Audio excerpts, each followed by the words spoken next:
होने वाले विधानसभा चुनाव को लेकर राज्य निर्वाचन आयोग ने अभी से कमर कस ली है। हाल ही में हुई 31 जिलाधिकारियों की बैठक में आयोग ने स्पष्ट निर्देश दिए कि अब एक बूथ पर 1200 से अधिक मतदाता नहीं होंगे। इसका सीधा असर बूथों की संख्या पर पड़ेगा और अनुमान है कि राज्य में लगभग 19,500 नए मतदान बूथ बनाए जाएंगे।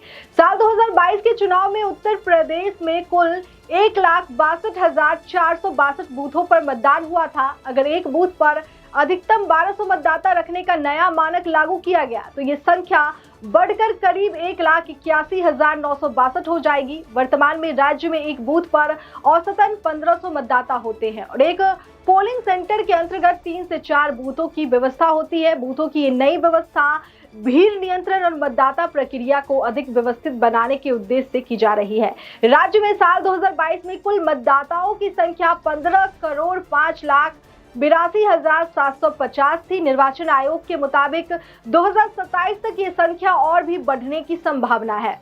ऐसे में अगर पुराने मानकों के अनुसार ही चुनाव कराए जाते तो बूथों पर अत्यधिक भीड़ का खतरा बना रहता। राजनीतिक प्रतिक्रियाएं भी इस निर्णय के बाद आने लगी है। समाजवादी पार्टी के राष्ट्रीय अध्यक्ष और कन्नौज से सांसद अखिलेश यादव ने इस पर तंज कसते हुए कहा कि जितने बूथ बढ़ेंगे उतनी ही बड़ी जीत पीडीए की होगी। उन्होंने सोशल मीडिया प्लेटफॉर्म एक्स पर लिखा, पीडीए तैयार है, भाजपा की हार है, जितने बूथ बढ़ेंगे उतने ही ज्यादा वोट पड़ेंगे और 90% पीडीए की और भी बड़ी जीत होगी। बता दें कि ये बयान आगामी चुनाव को लेकर समाजवादी पार्टी की आक्रामक रणनीति और आत्मविश्वास को दर्शाता है। पीडीए यानी पिछड़ा, दलित और अल्पसंख्यक वर्गों को एकजुट कर सपा चुनावी जमीन पर नया समीकरण बनाना चाह रही है।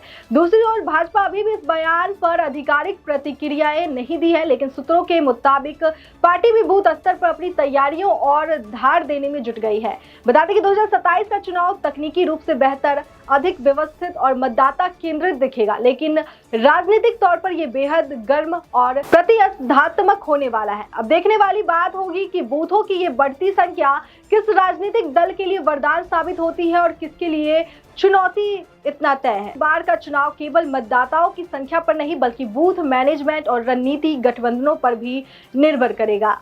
तो इस खबर पर आपकी क्या राय है, कमेंट करके हमें जरूर बताएं। बाकी देश और दुनिया की तमाम खबरों के लिए देखते रहिए लोकहित क्रांति न्यूज। नमस्कार।